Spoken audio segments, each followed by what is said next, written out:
Hey, beautiful people, good morning to you. One of I don't know, it has become a sort of a pet peeve. Perhaps it shouldn't be, but I'm going to be very real with you.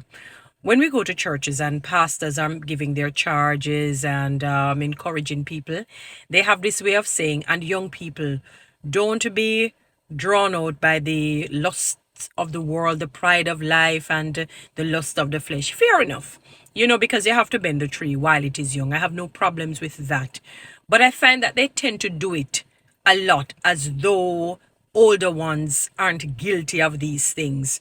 Now, people might say, oh boy, the tree is old, very hard to bend, but you still have to try your best to continuously, consistently bend the tree for them to become some sort of a transforming agent in the lives of the young people, because it makes no sense that you're encouraging the young people, don't do this, don't do that, while the older ones are, let us say, for lack of a better term, living in sin, so to speak, doing the wrong things. I can tell you from personal experiences, beautiful people, that a lot of the negative encounters that I didn't call upon myself, let us say it that way, that would have come my way are generally from older people.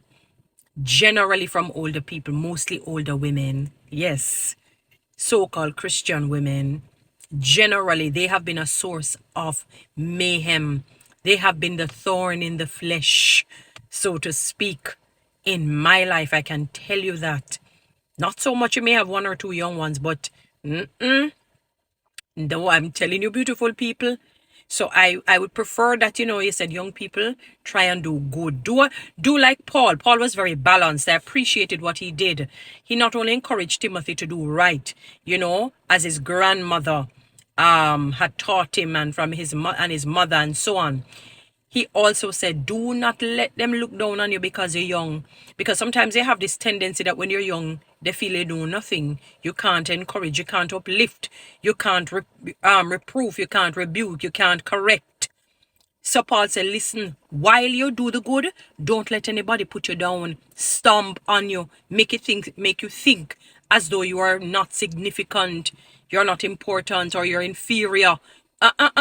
Don't allow anyone to look down on your youth. Because people can actually do that, and people do that. And sometimes it comes across in the preaching that it does become balanced. So you said, young people, this, young people, that they're wayward and they watch this. I understand that you have to guide them, but you have a lot of older people who are doing the very same thing, who need that kind of a correction, that rod of correction, so to speak. A lot of older people, many, many, I can tell you. And if you talk to other young women, they can tell you that a lot of older women have been a source of hell in their lives. Follow me on TikTok.